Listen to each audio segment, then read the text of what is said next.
Can you use your ring to get the window up? Oh, yeah. Our first day shooting, it's like a first date. You don't know each other, and you're starting to work, and then you start blabbing and asking each other questions, and we had a really fun first day, and you pretty much know, like on a first date, how's this gonna go? It's been one of the most beautiful working relationships that I've had the privilege of establishing. I really appreciate Aaron very much.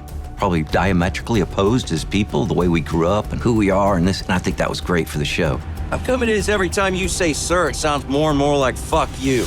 I have no idea. Sir. We've always thought of the show as a buddy cop show, and we really just tried to build it from the relationship of John and Hal. We tried to think of these two people that each were gonna take on that role of Green Lantern. It's only one question. Are you afraid? John is kind of in awe of this guy. Hal Jordan is someone that John Stewart looks up to and also has to beat. You want this job, right? Of course I want this. When Hal got in the ring, two different rows of dominoes started falling. One is every single series of life events for Hal Jordan, and the other is every single series of life events for John Stewart. And the show is basically about what happens when those two rows of dominoes finally smash into one another. That's how you'd play this if you had the ring. Yeah, I respect the chain of command. John feels like the bright junior cop who feels he's entitled to be taken more seriously, waiting for the chance to get that single shot. Would you be comfortable replacing Hal Jordan? Are those my orders? Yes. Well, then it doesn't matter if I'm comfortable with it.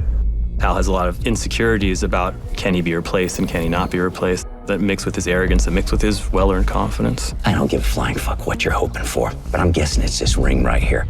We'll start training Monday morning. Looking forward to it, Junior. Hal goes on guard, and he knows that he is going to do everything in his power to make this hell.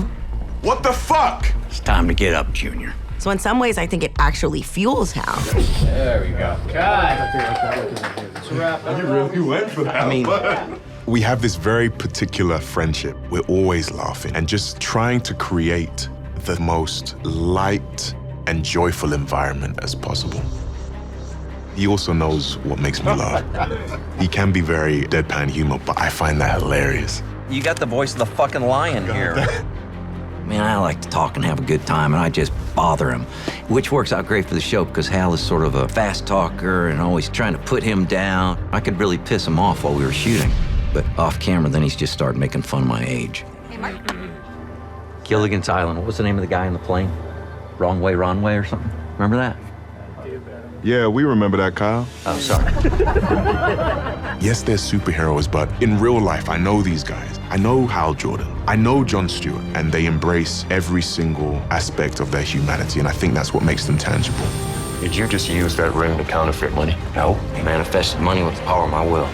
That's Hal Jordan. He's got a moral compass that is in tune enough with the world around him. There's a reason the ring came to him, and he knows what the right thing to do is.